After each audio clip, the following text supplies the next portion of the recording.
What if I told you GM built 6 muscle cars so powerful? They made Corvette look slow. These weren't just fast, they were dangerous.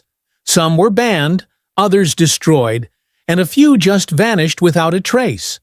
Why did GM erase them from history? Today, we uncover the 6 secret beasts GM tried to make you forget. Number 6. Feature Detail Model. Year 1969, manufacturer Chevrolet G, M engine, 427 cubic inches, 7.0 liters, ZL1 V8 horsepower, rated 430 horsepower, but actually 500 plus horsepower torque, approximately 450 pound-feet, transmission Muncie M, 22, rock crusher, 4-speed manual, weight approximately 3,300 pounds, 0 to 60 miles per hour, 4.0 seconds with slicks, 1/4 mile time, duration 11.6 seconds at 122 miles per hour, with tuning, price 1969, approximately 7,200 units, built 69. Only most Camaros of the era came with 302, 350, or 396 engines. But the ZL1, it got something completely different. Full aluminum 427 cubic inch V8, based on the L88, but with upgrades built for NHRA Superstock drag racing. Extremely lightweight for its size, approximately 100 pounds lighter than the cast iron 396 GM, rated it at 430 horsepower to make it street legal. But real output was well over 500 horsepower. This engine was so exotic that just buying it alone cost nearly $4,000, more than many cars of the time. The ZL1 Camaro came to life thanks to Fred Gibb, a Chevrolet dealer in Illinois, and drag racer who wanted to dominate NHRA Superstock racing. He convinced GM to use the COPO, Central Office Production Order, 9560 system, usually used for fleet orders, to sneak this monster into production. Key COPO features: ZL142, 7-engine, heavy-duty 12-bolt rear axle, high-performance suspension power brakes, but no power steering, optional cowl induction hood, stripped-down interiors to reduce weight. The ZL1 Camaro was stupidly expensive, nearly double the cost of a base Camaro. Dealers who received them couldn't sell them. Some sat unsold for years. A few even had their ZL1 engines pulled and replaced with smaller V8s just to make a sale. Fred Gibb ordered the first 50 to meet NHRA rules, but when he realized they weren't selling, he canceled the rest. Other dealers picked up the remaining 19 units. The ZL1 was not just quick, it was devastating on the strip. With headers and tuning, mid-11 second quarter miles, that was supercar performance in 1969. Even modern muscle cars respect the ZL1's raw numbers. It was bare bones and focused. No air conditioning, no radio, no insulation. It was a drag racer with license plates. Let's be honest. In business terms, the 1969 ZL1 was kind of a financial failure. Way too expensive for its time, under-advertised and misunderstood. Dealers didn't know how to sell them. Only sold because of a legal loophole, COPO. GM never planned to mass-produce it, but enthusiasts and collectors didn't care. They knew they were getting something incredibly rare and factory-legal insane. Today, the ZL1 is a holy grail muscle car. You'll only find 69 originals, and values are sky-high. A clean ZL1 Camaro can fetch over $1 million at auction. It's on every top 10 list of rarest and most valuable Camaros ever made. Jay Leno owns one. So does Reggie Jackson. The ZL1 was the first factory Camaro with a full aluminum big block. Its horsepower to weight ratio beat many Ferraris of the era. NHRA racers detuned them to meet class rules, then retuned to win today's modern Camaro ZL. One is a tribute to this original, but it's heavier, safer, and more civilized. The 1969 Chevrolet Camaro ZL1 was a barely legal dragster in street clothes, one of the fastest factory cars of its era, a marketing failure but an engineering masterpiece. One of the most valuable American cars ever made. It was too powerful, too expensive, and too extreme for its time, and that's exactly why it's a legend today. Want a dramatic short script or teaser in English and Kyrgyz to hook your audience for a ZL1 video? I've got you covered. Number 5, the GTO Judge, Ram Air 4 Edition, Feature Detail Model. Year 1970, manufacturer Pontiac, GM Division, trim GTO Judge, W Ram Air 4 engine, 400 cubic inches, 6.6 liters, Ram Air 4 V8 horsepower, gross 370 horsepower at 5,500 RPM, torque 445 pound-feet at 3,900 RPM. Transmission 4-speed manual or TH 400 automatic 0 to 60 miles per hour, or 5.2 seconds 1/4 mile, 13.6 seconds at 104 miles per hour. Production Ram Air 4, only 627 total, including convertibles. Price, base Judge, approximately $3,500. The Ram Air 4 was Pontiac's top dog performance engine. While it shared displacement with the Ram Air 3 400 cubic inches, it was radically upgraded. Aluminum intake manifold, high-flow round port cylinder heads, higher lift camshaft, revised exhaust manifolds, specific carburetor and distributor calibration, functional Ram air hood scoops. Pontiac underrated this engine at 370 horsepower. With tuning, the RA4 could make well over 400 horsepower. And more importantly, it screamed past 5,500 RPM, unlike most other GM muscle motors of the time. The Judge wasn't just a name. It was Pontiac's bold response to the cheaper muscle cars like the Roadrunner. It had Wild Carousel Red, Orbit Orange, or Atoll Blue paint, the Judge callouts on the body, and rear spoiler Rally 2 wheels, body-colored rear wing, heavy-duty suspension, and sway bars. Optional hood tachometer.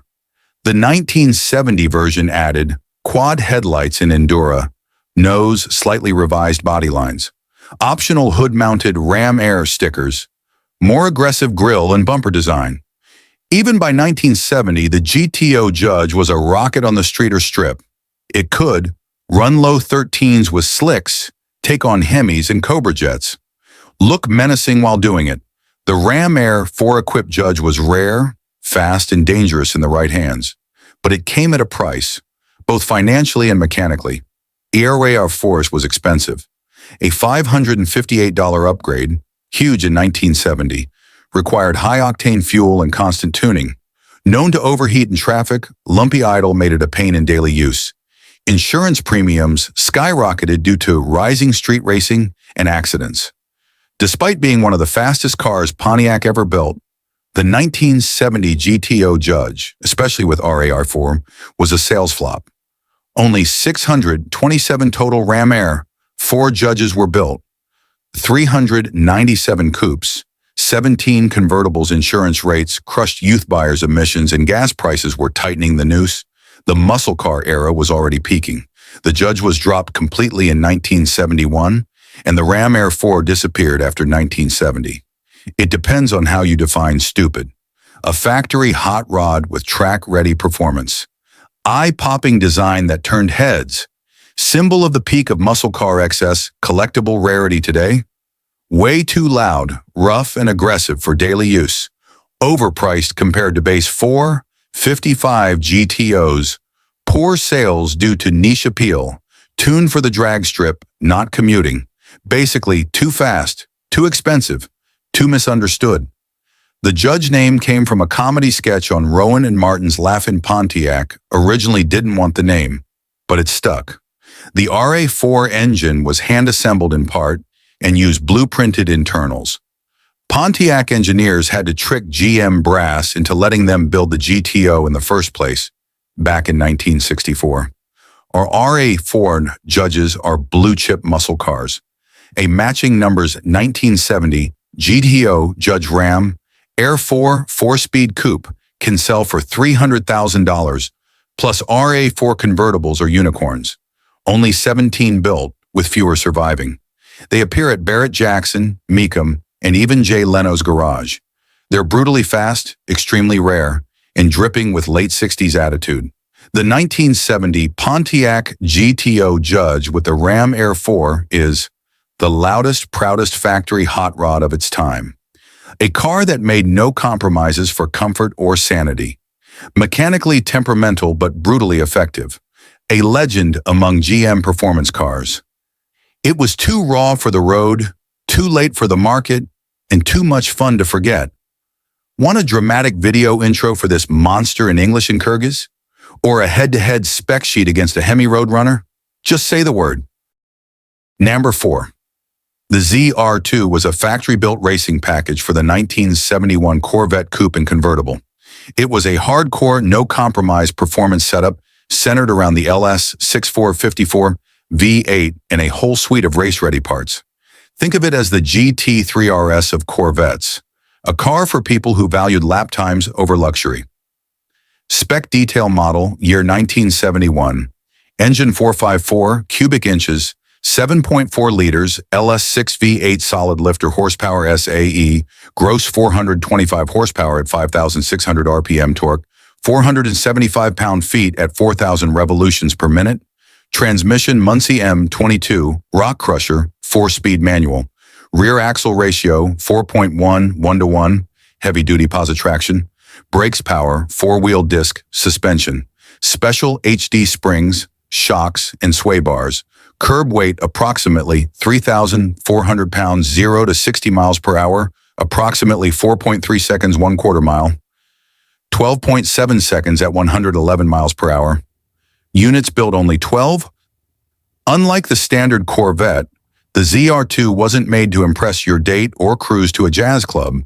It was built for track days road racing, high-speed endurance runs, LS6 454 big block, a brutally powerful solid lifter engine with 11.25 to 1 compression heavy-duty M22 4-speed manual. Designed to handle brutal shifts and massive torque upgraded suspension. With stiffer springs and bigger sway bars, aluminum radiator with special fan for cooling under racing stress, positive traction rear end. With a 4.11 ratio, one final drive for serious acceleration, no air conditioning, no power windows, no radio, all deleted to save weight. It was almost a factory race car, hidden inside a production shell. You may have heard of the ZR1, but the ZR2 was its big block sibling. ZR1, 1970 to 72, came with a 350 cubic inch LT1 small block, high revving nimble ZR2, 1971 only, came with the monstrous LS6454 torque monster. The ZR2 was the most powerful factory Corvette of its day and remains one of the rarest ever built. Here's where things get unfortunate. Timing was awful. 1971 marked the beginning of emissions regulations. GM was already starting to detune engines for low-lead fuel. Insurance premiums were skyrocketing for muscle cars. Most buyers wanted comfort, not raw race power. The ZR2 cost $1,747 on top of a base Corvette, $5,500 plus total, making it more expensive than most muscle cars and too hardcore for the street. Result? Only 12 buyers took the plunge. It depends on how you look at it. Phenomenal track day weapon, bulletproof drivetrain, excellent weight distribution, despite big block, engineered for abuse. No comfort features at all, needed premium fuel and constant tuning. Loud, rough, and raw, nearly undrivable in traffic, dealers had no idea how to sell it. It was simply too focused for the market. The ZR2 had solid lifters instead of hydraulic. A true race engine trait. It's the only big block Corvette ever sold with the ZR performance package. No automatics allowed, 4-speed only. Many ZR2s went straight to private racing teams or collectors. Rumor has it Jay Leno tried to buy one, but was outbid at auction today. The ZR2 is a blue-chip unicorn. Auction prices range from $600,000 to over $1 million depending on condition and provenance.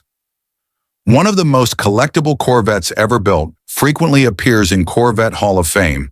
Exhibits compared to modern Corvettes. The ZR2 might feel primitive, but it was. Faster than a Ferrari Daytona 0 to 60. More powerful than a Boss 429. Mustang lighter and sharper than a Dodge Charger RT. It was a Corvette race car you could register. Barely.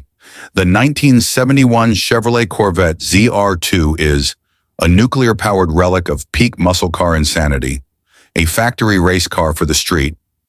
If you could handle it, a GM experiment that few dared to buy, a commercial failure, but a historical masterpiece, too fast, too raw, too rare, and just the way legends are born.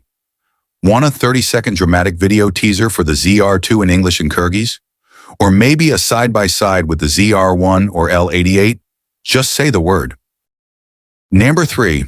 The 1965 Pontiac Catalina 2+2 with the 421HO, the GTO's big angry older brother.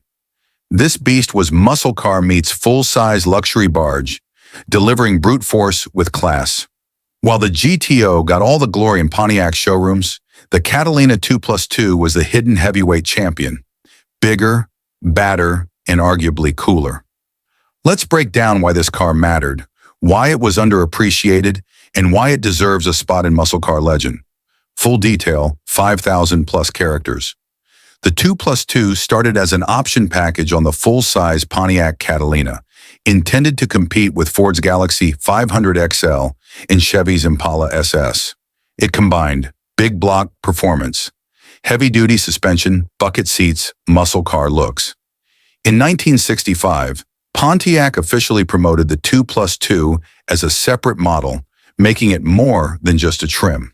And at its core, the mighty 421HO-V8, spec detail engine 421 cubic inches, 6.9 liters, HO-V8, high output horsepower, 376 horsepower at 5,000 RPM, torque 462 pound-feet at 3,400 revolutions per minute, transmission 4-speed manual standard or 3-speed automatic 0 to 60 miles per hour, 6.0 seconds 1/4 mile, 14.3 seconds at 98 to 100 miles per hour, weight 4,200 pounds, length 213.3 inches.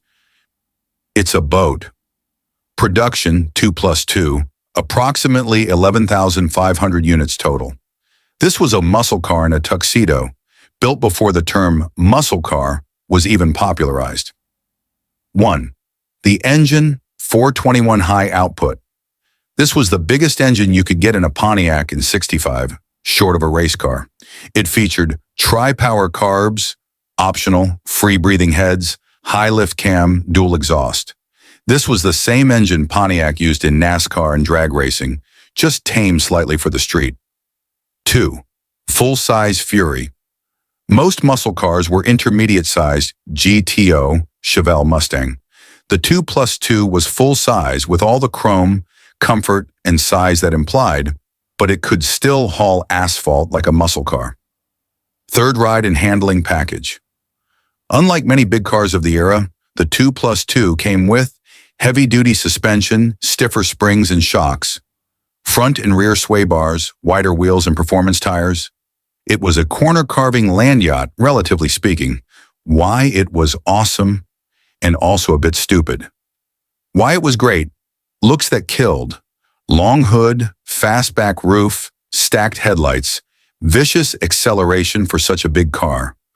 One of the first true sleeper muscle cars, affordable compared to more exotic performance cars, comfortable enough for long-distance cruising, fuel economy, LOL. 8 to 10 mpg, handling wasn't GTO level. Despite HD suspension, the tri-power setup was fussy to tune. Insurance companies hated it. But if you were cool with feeding it premium fuel and dealing with its bulk, the 2+2 was badass royalty. Tri-power, 3 2-barrel carbs, was only $86 extra, and worth every penny. The 2+2 name came from European sports car seating nomenclature. A well-driven 2+2 could match or beat a 1965 Mustang 289 Hypo in a drag race. Only about 11,500 were made. It was rare then and rarer now. One had called it the big car with the sports car soul. By 1967, the market was shifting to smaller, lighter cars. Even though Pontiac kept offering 2+2 packages into '67, They were no longer standalone models, and the popularity faded. Insurance rates, emissions, and the rise of the pony car, Mustang Camaro, killed the full-size muscle car dream. The 1965 Catalina 2+2 421 HO is one of the most underrated muscle cars of the 60s. Excellent examples, approximately $40,000 to $70,000. Show quality with tri-power plus 4-speed, $80,000 plus fare, rarer than a GTO. Values are rising, as collectors look beyond mainstream names.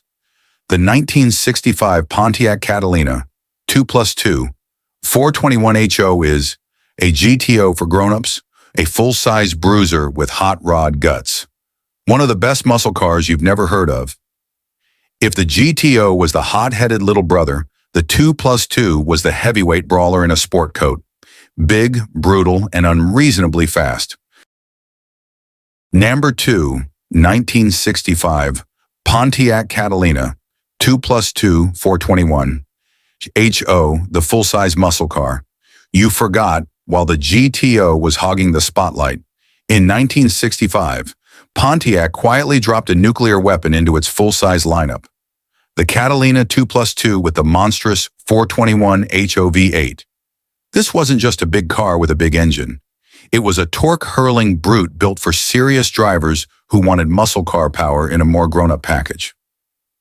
Let's dig in. Feature detail engine 421 cubic inches, 6.9 liters, high output V8 horsepower, 376 horsepower at 5,000 revolutions per minute, torque 462 pound-feet at 580 revolutions per minute, 3,400 RPM transmission, standard 3-speed manual, optional 4-speed or auto carburation, optional tri-power 3x 2-barrel carbs, curb weight approximately 4,200 pounds, 0 to 60 miles per hour, 6.0 seconds 1/4 mile, 14.3 seconds at 98 to 100 miles per hour, brakes drum brakes, all-around performance package upgraded, suspension, heavy-duty springs, shock sway bars. This was GTO power in a lanyard body, and it worked. 1. The 2+2 package.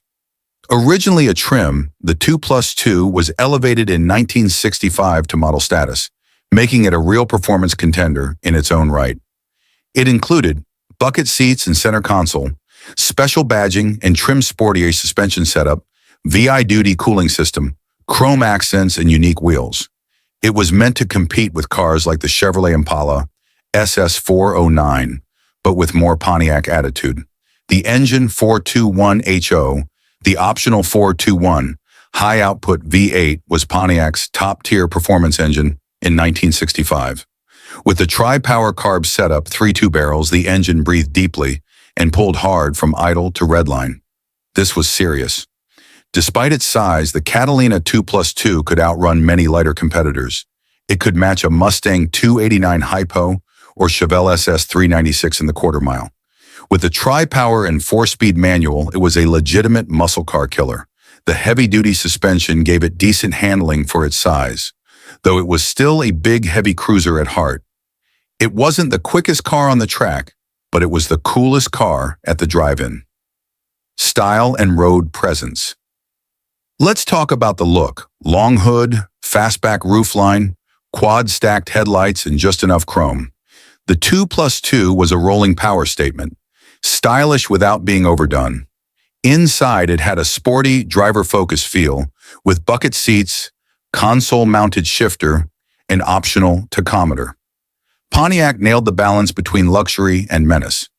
The 2+2 name was borrowed from European sports cars, referring to seating for 2 adults and 2 kids.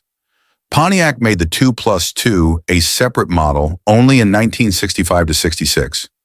Tri-power was a factory option but discontinued after 1966 due to emissions rules. Jay Leno once called it one of the most underrated American muscle cars. Pontiac engineers designed the 421 HO based on lessons from drag and NASCAR.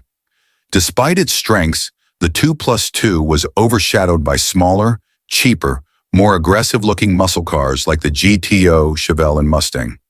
Also, insurance costs were brutal. Fuel economy was terrible, approximately 8 miles per gallon. Younger buyers wanted smaller, not bigger full-size cars, lost their muscle appeal by the late 60s. By 1967, the 2+2 was back to being just a trim, and after that it faded into obscurity. Today, the 1965 Catalina 2+2 is a rare and rising star among collectors. Condition value, approx. Project car $8,000 to $12,000. Nice driver $25,000 to $40,000. Restored with tri-power $55,000 to $80,000. Plus matching numbers plus 4-speed can exceed $90,000. Because it's rare, powerful, and full of 60s charm, it's gaining traction with collectors who are looking for something different than a GTO or Impala SS. In 1965, an unsuspecting Corvette owner pulled up next to a black Catalina 2+2 at a stoplight on Route 66. He smiled.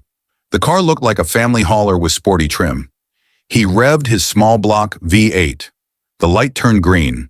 The Catalina launched with a screech, tri-power sucking air like a vacuum cleaner. By the time the Corvette hit second gear, the Pontiac was already 2 car lengths ahead and still pulling.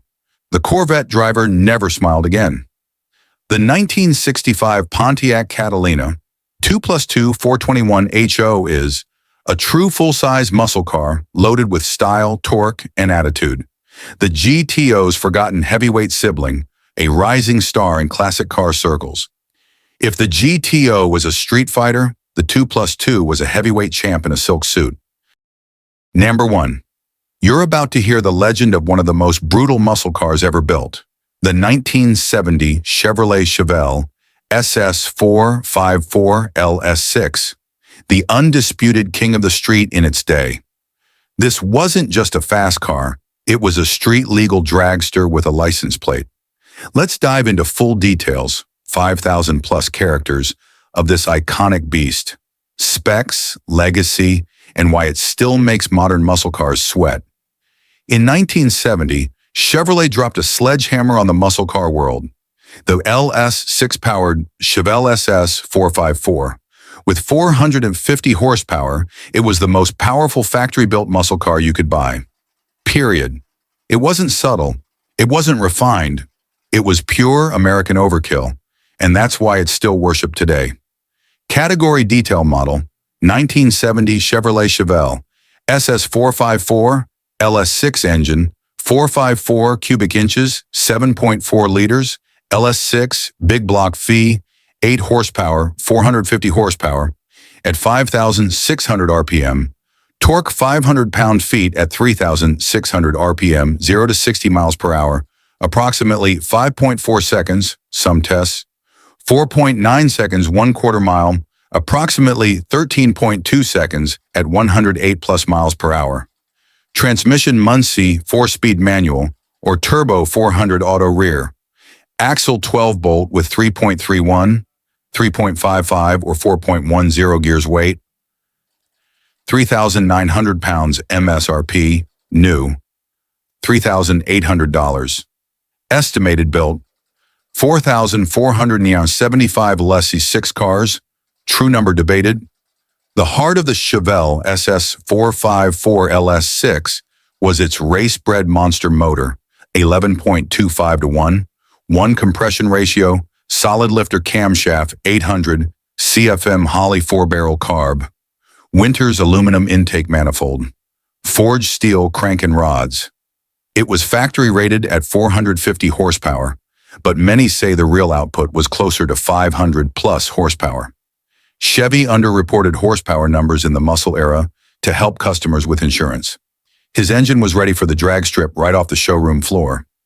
Despite its size and weight, the LS6 Chevel moved like a much smaller car. 0 to 60 miles per hour. Low 5-second range or better with slicks 1/4 mile. High 12s to low 13s at over 105 miles per hour top speed. Approximately 140 miles per hour. That's still impressive by today's standards. And it was untouchable in 1970. A GTO, slower. Roadrunner 440, slower. Mustang Boss 429, also slower. The LS6 was king of the hill.